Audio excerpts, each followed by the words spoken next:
industry is losing roughly $10 billion as a direct result of anti-Black bias. Movies made from scripts on the Blacklist make 90% more in revenue than movies made from scripts not on the Blacklist. What I can say about Miss Winfrey is all of the extraordinary things you've heard about her. Maybe the industry's not terribly good at identifying what good scripts are. They've made more than $30 billion in global box office. These were not moments that I expected from my life. Yeah. What I want everyone to do is just rewind. Hi, Franklin. Hi, Arlan. It's good to see you. It's good to be here. I feel like this conversation is long overdue. We've been having this conversation, but Well, the first thing I want to say before we get started in earnest is that I believe you are responsible for much of my success. And not all. I didn't say all now. No. Okay? Even much seems like probably overstating it. I do think that I credit you with that because you were early on someone who said, before things started really happening for me, before people knew certain things were going to happen and be announced, you came to me and said, who do you want to meet? Yeah. Whose orbit do you want to be in? What do you need? Yeah. Literally said that, and then I started listing things off, and you said, well, this person's attainable, this one person's not, this person I can reach out to. And then you did it. Yeah. And that's the kind of thing that does not happen very often.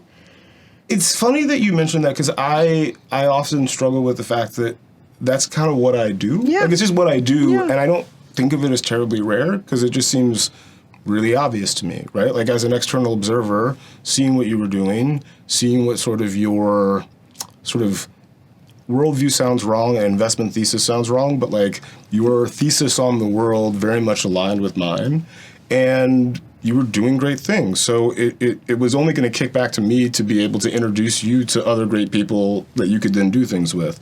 So I didn't think of it as a big deal. I was just like, oh, this person seems amazing. I like to meet amazing people. Let me connect them to other amazing people. Glad it worked. Yeah. I don't really know what to say beyond that. I mean, I feel the same way. I'm constantly making calls for people, and I think it's incredibly.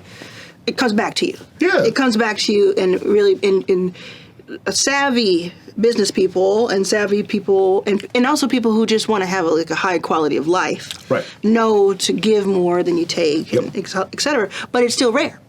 Yeah, I can't really speak for the rarity of it.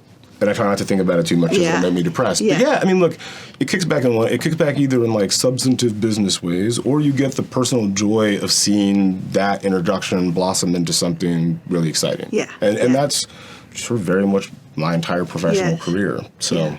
Yeah. Well, for anyone who, in my audience, who is not familiar with you yet, or in a new audience that's coming to this, the summary of kind of this storytelling of you reading scripts for whom, and then something happens, and what's that lore? I'll try to do the quick version of the story. So I moved to Hollywood almost exactly 20 years ago, which makes me feel very old. I did the assistant thing at a major agency. I worked for CAA. I had a development executive job and found myself then working for Leonardo DiCaprio's production company. And my job was to find great scripts and great writers that I could then give to my boss, and we would then hopefully either make them as movies that Leo would star in or movies that he could produce. And, I always knew that my competitive advantage in Hollywood was never going to be being the cool guy or being the well-connected guy. It was going to be being the nerd who could, read 20 screenplays a weekend and come back with pretty, much 100% retention of that, because it's who I am. But most of the things that I was reading were not the kind of things that I could walk into my boss's office and slam down on his desk and say, cancel your day, this is our priority now. But that really is the standard, right? And it's a hard thing to do. It's not an easy thing to write a great screenplay, and I think people underappreciate just how extraordinary great writing is, because it's rare. Working for Leo, I was working for a white male movie star who's maybe the biggest movie star in the world. So I was seeing everything, because if Leo's interested, you got to go movie. Right. But most of this stuff wasn't great. So at the end of 2005, I took a survey of my peers and said, send me a list of your 10 favorite unproduced screenplays. In exchange, I'll send you the combined list. I did this anonymously. And that's what I did. And it went viral sort of within the industry very early, sort of in the days of the notion of virality, right? This is late 2005. YouTube has been around for a few months. There are no iPhones. There's no Twitter. There's no, all the ways in which we share information online now just don't really exist. It was all via email. And then those movies started to get made, and they started to do very well. And the writers who wrote those scripts started to get other jobs, and those movies would do really well. So 6 months later, an agent calls pitching me a screenplay. Hey, I have Leo's next movie. You should read it immediately. And that was normal. I got that pitch like every Tuesday from somebody. Yeah. But this guy goes, don't tell anybody, but I have it on really good authority. This is going to be #1 on next year's Blacklist. And I was not going to make another Blacklist. Right. So the anonymous sort of thread you had created, he not knowing you created it is saying, I know what's going to happen next year. Right. But you're the one who would control that. Right. I was the one that controlled it, and putting aside for a moment that even if I was going to make it again, it's a survey. Who knows what's going to be on this? But the fact that he knew about it and that he was referencing it as something. As a sales tool for his client, as a speculative thing. Yeah. And that made me realize, okay, well, I was using it to find good screenplays. But if agents are out here pitching their clients, like lying about their clients being on the list next year, it must have more value than I realized. I love that. And so I decided to do it again. The Los Angeles Times sort of outed me as the person who had created it shortly thereafter. And then a little bit after that, Juno and Lars and the Real Girl get nominated for Best Original Screenplay. Juno and Lars and the Real Girl. I remember all that time in my life. Exactly. Yeah. I think it was 2006. And they were huge. I mean, they were like indie breakout hits. Massive. I mean, Juno made obscene amounts of money. Yes. And no one would have thought that it would have done that well. But that was the #2 and #3 script on that first list. So that made everybody who was already interested in this list that came out at the end of the year say, wait a second, if you make these movies that are on this list, you make money and win awards? Those are two primary incentives for all action in Hollywood. And, you've really seen a virtuous sort of cycle born of that over the last now 18 years of the list. So, I think it's 474 movies have been made from scripts on the list. They've made more than $30 billion in global box office. 280 odd Oscar nominations and 60 wins. 4 of the last 13 Best Pictures were scripts on the Blacklist before they got produced. I'm going to stop you for a second. Yeah. What I want everyone to do is just rewind. I'm not even going to have you repeat it because you've done all the work. Fair enough. I want you to rewind and listen to what you just rattled off as a Tuesday over dinner. Right. I don't know anything else like that. Do you feel like you're getting your just, I mean, we're going to keep going, but do you feel like you're getting your just props? Well, I think to answer that question, I have to contextualize it a little bit more. Okay. Like, I did not make those 474 movies. I didn't produce them. I didn't, write them. I didn't do craft service on them. And the credit for those movies, I think, has to go to the people that make them. Yes. I think what credit I can take, and now my team can take, is that we built a really effective metal detector to go through all of the haystacks and find the needles. And I think that is something that people may not fully appreciate how effective we are at doing that. And that sort of goes to the bigger story about what we did next, which is, let me back up. One additional data point. Harvard Business School did a study on the Blacklist a couple of years ago and found that movies made from scripts on the Blacklist make, controlling for all other factors, 90% more in revenue than movies made from scripts not on the Blacklist. Just to, again, just sort of really drive home that point that, like, the metal detector is a very effective tool. Yes. And I think that it also led to this realization that maybe the industry is not terribly good at identifying what good scripts are, what scripts and what talent they should be investing in. And if it was true that they're bad at it within the industry, maybe there's a ton of talent and a ton of writers that haven't been able to penetrate the industry yet that we should be trying to harvest from those haystacks. It's a little bit like, we had the metal detector inside of a barn and we're going through all the haystacks in the barn, and hey, here are all the needles. And then at some point we opened the barn door and there are an infinite field of haystacks, and all of a sudden we have the only industrial metal detector. Just about 10 years ago, we launched a website that allows anybody on Earth to upload their screenplay for a fee, get transparent, accountable feedback on average in less than 5 days. And if that feedback is really positive, if one of our professional readers who've worked in the industry says, this is really good, more people should know about that, we give you free hosting on the website, we give you more evaluations so we can gather more information about it, but we also tell everybody in Hollywood, this is a really good script, you should do something with it.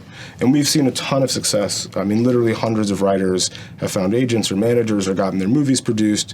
And then on top of it, we have partnerships with everyone from Google to the National Resource Defense Council to Warner Media and MGM to identify writers to get first look deals at studios, grants. In 2022 alone, we gave away more than $800,000 directly to writers. Yeah. What is a more recent movie that has, bringing it back the 20 years or 20 years or so? More recent annual list success stories: Jojo Rabbit, Promising Young Woman, sort of recent Academy Award winners, scripts discovered on the website that got produced. There was a movie called The Novice that was nominated for Best Picture at the Independent Spirit Awards in 2022. That was a script where the producer found the script on the Blacklist website. I'm a little biased on this one, but my wife's directorial debut, Mr. Malcolm's List, which is available on streaming now, she found the script on the Blacklist website. Yes. It's also available on a lot of flights. So it is a very popular plane movie. Yes. And I actually highly recommend viewing it in that venue.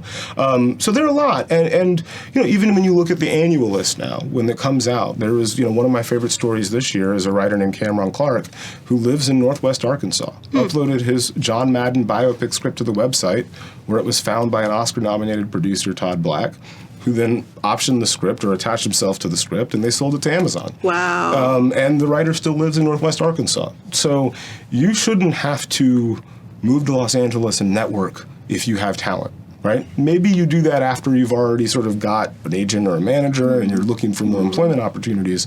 But just to get consideration, moving to Los Angeles and paying rent out here should not be a precondition to say, hey, everybody, I'm actually talented and can make you money. Yeah, yeah. And I will make you repeat one number, which is the box office total. Just over $30 billion from the annual Blacklist movies that have been produced. Where do people see the annual list? Where is it published? The annual list is published on our website, blcklst.com. At the end of every year, you can see all the old lists. So there's a recent one. Just came out in December. Yeah, that's so cool. So spell it again for anybody who wants to see it. It's Blacklist with no vowels, so blcklst.com. Incredible. I know people are going to go. And how many movies are on the list? So typically every year is somewhere between 75 and 85 scripts on the list every year. And then, as a separate enterprise, the website's sort of functioning at all times. I like to think of it as like a common application to the film, television, and theater business because you have, everyone from the junior-most agent's assistant on the site to, triple A-list actors and directors looking for material there. Have you ever thought about doing an award show based on it? We have. Our 20th anniversary is coming up in 2024. Maybe that'll be the time to do it. I tend to think in like cost benefit, and for me, it's like, does the cost of putting on the award show will it deliver benefits for the writers and for us? Who can say? Yeah. And this is a podcast mainly for entrepreneurs, and so this is a company. this is life-changing for so many people, hundreds of writers, but it's also a business model that you are the CEO of, right?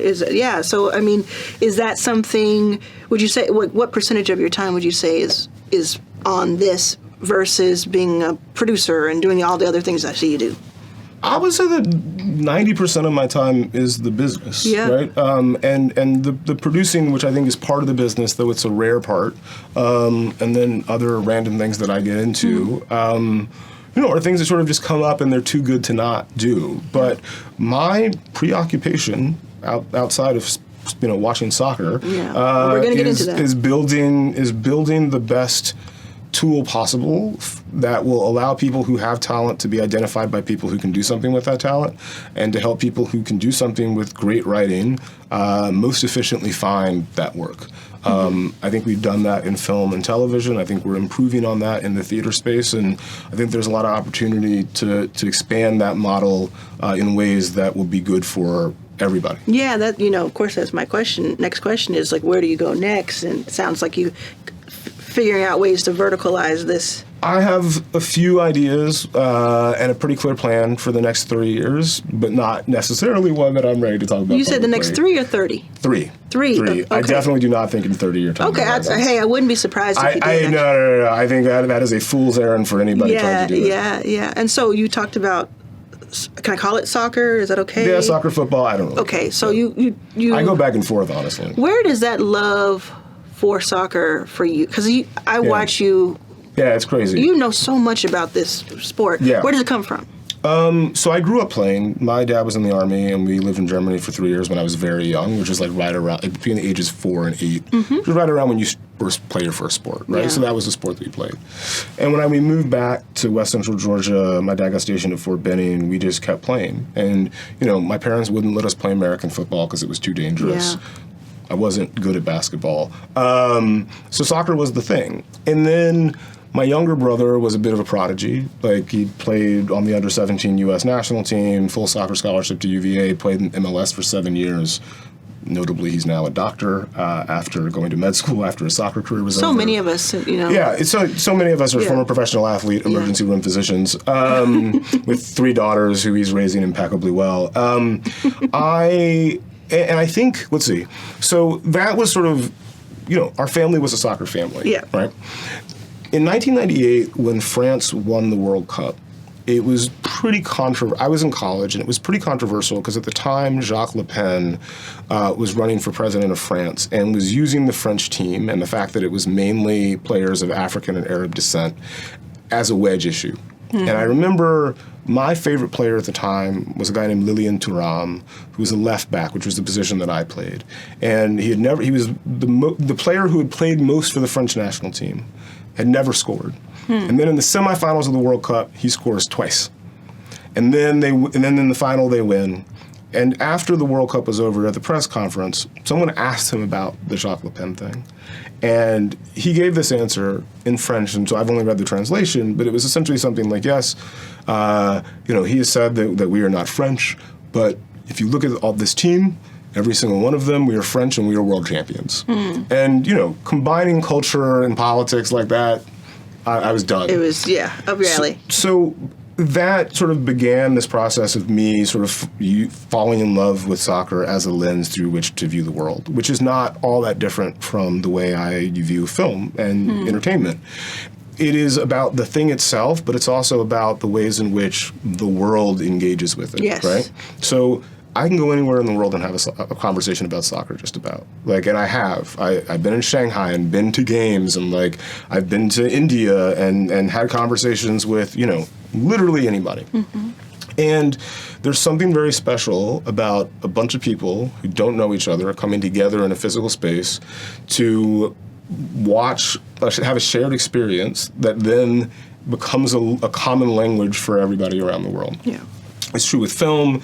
It's true with football. I think of soccer just as sort of like improvisation between 22 people who tell a story. And, when you watch the World Cup final this year, there's not a script in Hollywood that can deliver on drama that good. But it's the same emotional, broad human experience where class, race, gender, none of that really should matter. And in its purest form, it doesn't. Is there a soccer, football documentary? Because the way you describe ideas. it, I know you view it as beautiful, as just pure beauty. I do. Can you translate that to film? I think you can. I think there hasn't really been a great soccer movie. I think some of that is due to the fact that the film industry has historically been defined by the Americans, and soccer is relatively new here as an obsession in the way that it is in the rest of the world. I also think it's hard to sort of navigate around people's allegiances to their national teams, and it is a deeply held emotional relationship that you have with your team. So I can imagine it being hard as an audience member to sort of root for your rival team if that's the story. Yeah. So I haven't found the story. I think there's probably a lot more documentary content in that direction. I think, you've seen a lot of that with the Arsenal show, the All or Nothing, Welcome to Wrexham. Yeah, I love Wrexham. I love that. They have captured, I think, so much of why it matters, right? And if you talk to people about that show, it's really funny because Rob and Ryan are the reason why they were able to sell the show. Yeah. But the reason people are watching it has very little to do with them. It's about the fans of Wrexham and the team. Yeah, and it's just also a beautifely produced. Yeah, they've done a phenomenal job. Yeah, they did it. They did it. Whatever they were trying to do, they accomplished. So, but no, I think there's a lot of amazing stories to be told. And again, I think that the best stories about soccer will be stories about the world. Yeah. And stories about who we are as human beings and the way we live now. Yeah. Wow. So is there like a dream type of collaboration there or project there for you, or do you just love being an observer and fan? In the soccer thing? Yeah. Look, it just seems like right there, to me. If I won the lottery tomorrow, I would buy a team the day after tomorrow. Copy. And I have ideas about which teams those would be. I don't have $1 billion, and to buy a team at the top level, you need several billion. Yeah. But no, I think that I think that there's an opportunity to do something in soccer that is not about soccer, right? If you buy a team and you do it right, it's about the community around that team. And if you do that part right, team stuff will work itself out, and even in failure, the audience, your fans, will still love you for what you've done for the community. And again, I think going back to the Wrexham thing, I think that's why it's so successful, is that they're hoping that the team will do well. But the reason why Rob and Ryan, I think, will continue to be successful with that is it's not just about making the team good. It's about what does it mean for everybody? What is this stadium, this team, what does it mean to a community? So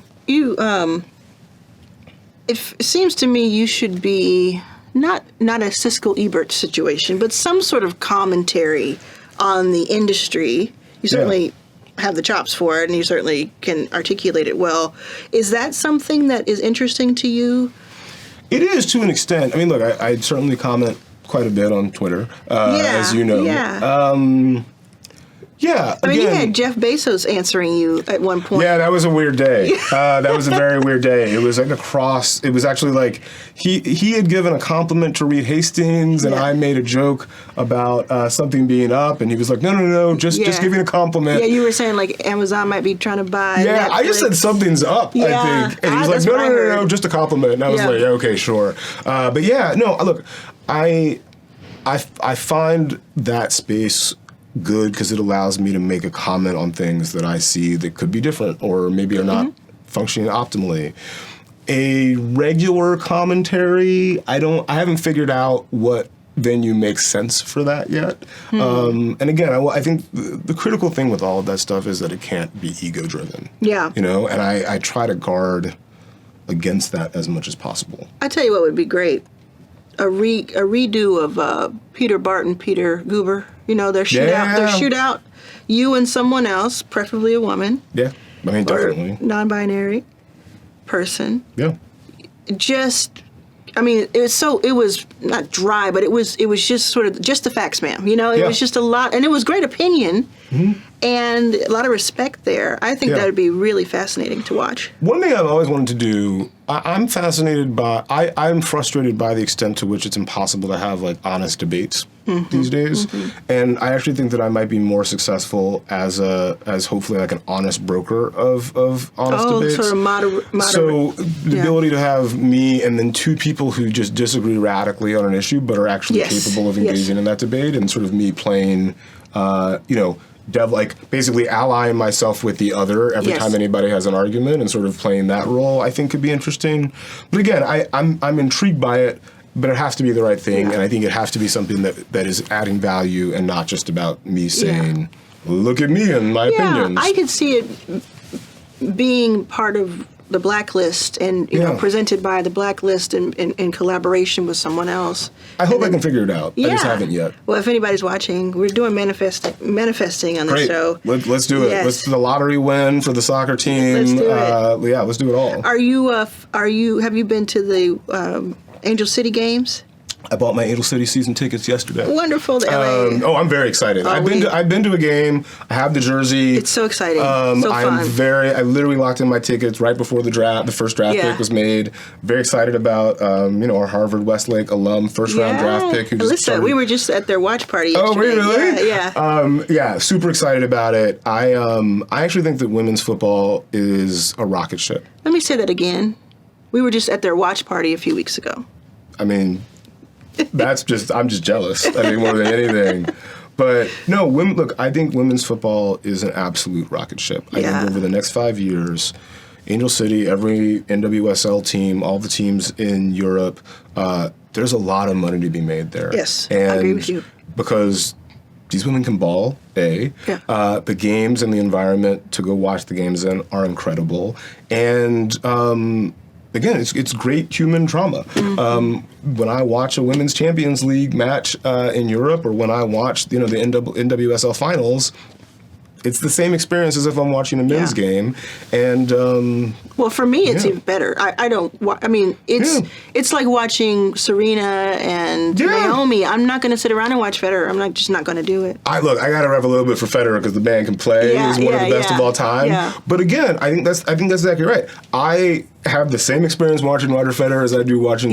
Not the same experience, but they're both among the greatest athletes of all time. Yeah. And watching a great athlete do what they do is an enjoyable experience as a human being. Yeah. And so, I think women's, look, there are not a lot of obvious investments to me. Women's soccer seems like a very obvious one. Well, Alexis Ohanian knows. He knows that. And all of the people who have been smart enough to do that. I regret profoundly that I did not have the ability to get a piece of Angel City when they launched. There's still time. But it's already grown tremendously. Hang out with me a little bit. I had a chance. I just didn't have the money. I'm just saying. There's still time. All right. But again, the value has gone up, rightly so. Yeah, but as you say, 5 years, it'll be a rocket ship. So I got some other ideas with some more upside. Okay. Yeah. I mean, it is, and it's fun as a fan and new fans to kind of get into that. I cannot recommend it highly enough. If you're in a city with an NWSL team, you should be going to the games. Go to the games. Same with the WNBA. Absolutely. So much fun. I'm going to switch gears just a little bit. You're going to have to help me remember the name of this because I am not cool at all. But I don't know. Depending on what it is. In 2022, there was a day that you were the coolest person on earth. Okay, I think I know what you're talking about, but I don't think that's necessarily accurate. What is the name of the Met Gala? The Met Gala. Yeah. Can you talk a little bit about what you did at the Met Gala last year? So I was brought in as an advisor to the costume exhibition. The gala is a fundraiser for, my understanding is the Costume Institute at the Met. Yeah. And every year they do an exhibition that is sort of part and parcel of that day, and as part of as in exchange for that advising service and helping them identify and connect with directors in Hollywood who would be a part of the exhibition. I was given a ticket to the gala. Which was... And you understood the assignment. That's what I'm told. Is what happened. So the theme was the Gilded Age. Gilded Age.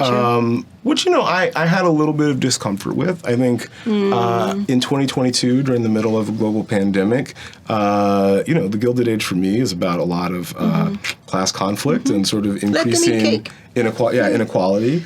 And I'm also acutely aware of the extent to which the wealth built during the Gilded Age was built atop the nation's history of slavery. Let's just put a very fine point on it.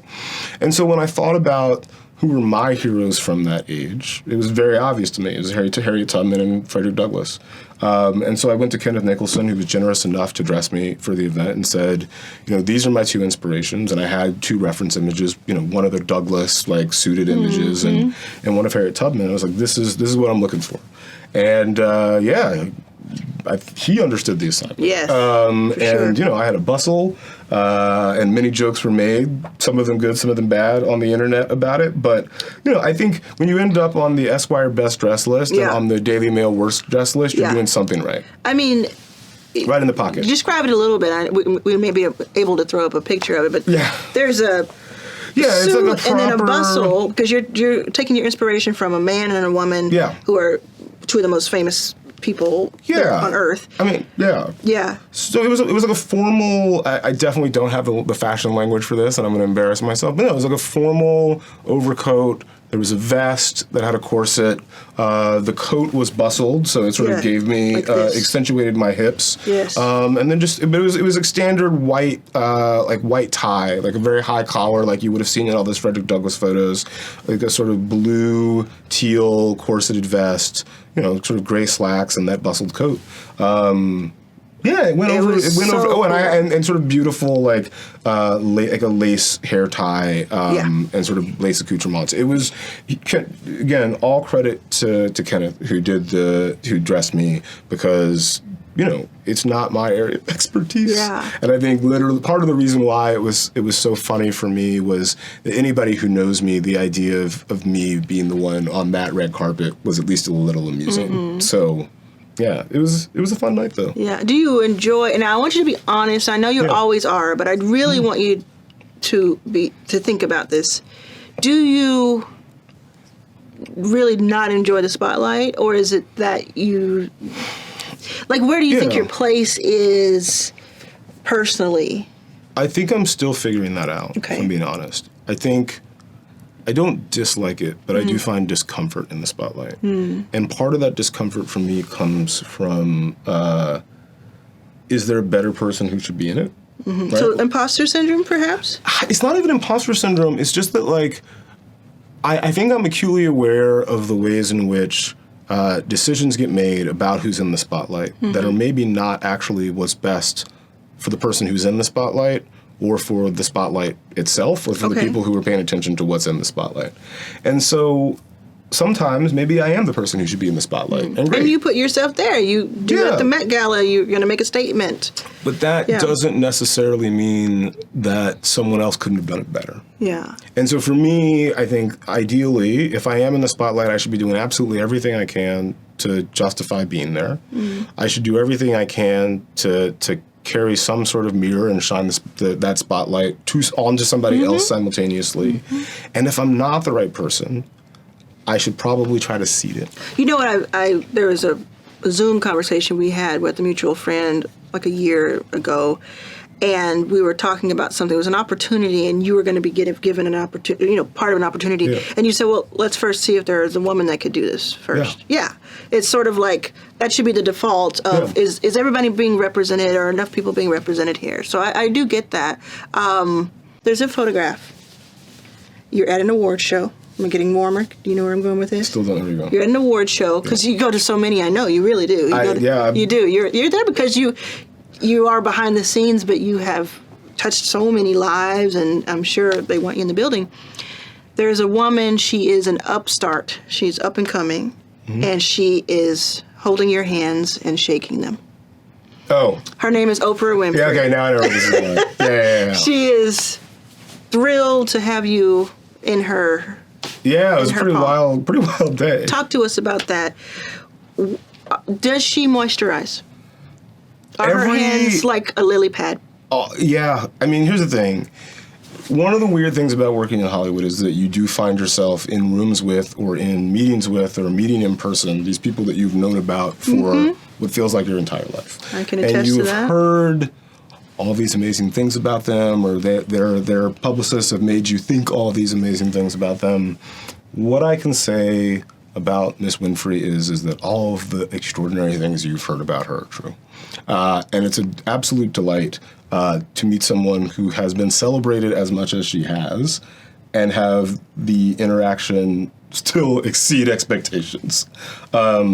No, again, and that was a perfect example of, I was in the room with somebody like her who I would assume has no idea who I am. And why would I? Why would any of us assume that Oprah knows who we are? Exactly. It would literally be like assuming that God has prioritized you over all other human beings on Which earth. Which is what most people do.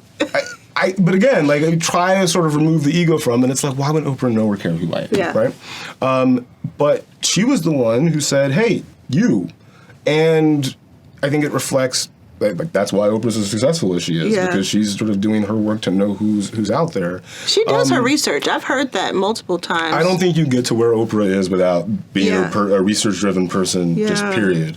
And she reached out for me and. Thank you to Boris Kitt of the LA Times who happened to snap that photo on his cell phone.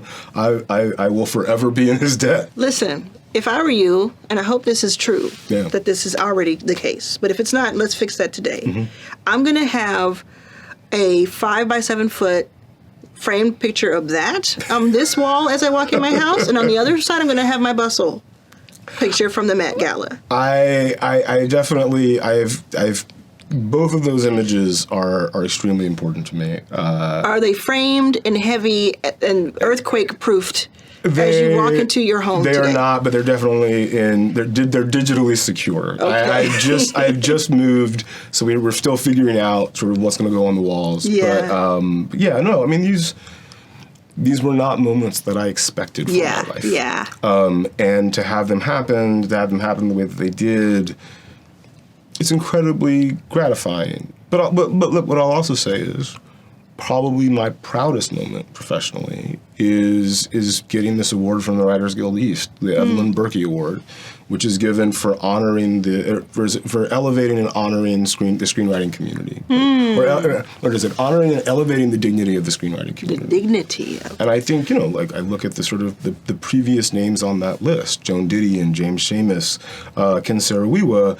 The idea of my name among them is absurd to me. But the fact that the Writers Guild, the organization that exists to protect the interest of screenwriters, believes that the work that I've done and the work that my team has done has elevated the honor and dignity of screenwriters, I don't know that any Oscar is going to ever exceed that. Or any photograph or any meeting. It's just incredible. It's dedicating your life to a community and having that community say, well done. What's better than that? Was there a time in your life where you weren't sure of if things would work out? I mean, I'm still, I think, not sure if everything's going to work out. No, I think, Look, I graduated from college 23 years ago. I ran a congressional campaign. We lost. I wrote for a newspaper for 4 months in Trinidad, realized that wasn't the career for me. I was a management consultant for 2 years, realized that was not the career for me. Came out to Hollywood. I've been let go from multiple jobs. That's life. And I think what I'm really proud of is the fact that some things don't work out and you dust yourself off and take some, an education from those experiences and adjust course. And hopefully the work that we're doing sort of allows me to benefit from that education, but also allows everybody else to benefit from that education too. Yeah. It's amazing. I think there are some reference pieces that I want people to check out. One is your TEDx talk. One is you either did a report or you were on some sort of Bloomberg type of thing where you were talking about the state of black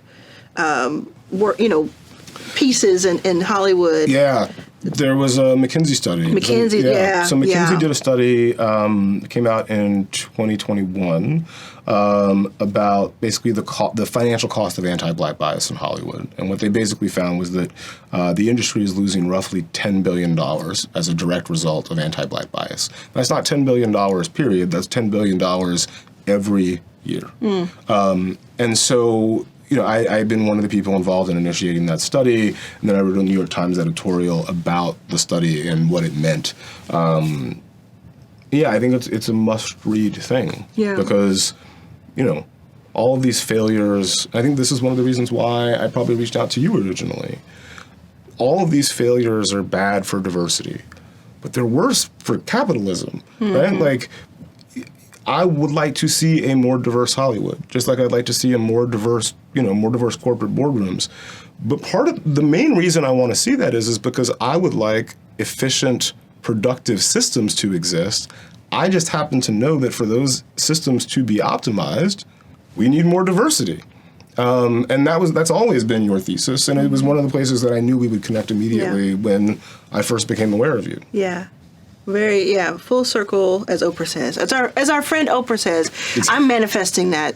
She and I know Ava's her BFF, but I think I'm like 1,700 in line. If you're still in line, stay in line. 1,700, if I were 1,700, it'd actually be quite good. There are billions of people in the world. It's 360. And I said before, I think you should have this commentary. You should do commentary because, I want to ask you about, we're going to wrap up, but I want to ask you, what do you think about Bob Iger coming back? Yeah. Do you have an opinion on that? I think he's one of the best CEOs this industry has ever seen. And I'm really excited to see how somebody who knows the industry that well, has had that much success, deals with the radical changes that the business is confronting right now. I think I'm optimistic about his leadership, but intellectually, I'm just fascinated to see how somebody who has had that much success responds to the reality that we're in right now, which is going to be challenging for anyone. So that was your audition tape for the pilot we're going to make sure it gets produced. Someone let me have a conversation with Bob Iger. Yes. I think it would be an interesting conversation. In conversation with Franklin Leonard. Look, let's put it into the universe. Let's Maybe it'll happen. Let's do it. Well, I hope I can be on episode 1700. Oh, it'll be before 1700. I can promise you that. Well, thank you, Franklin. I appreciate you. My I'll see you.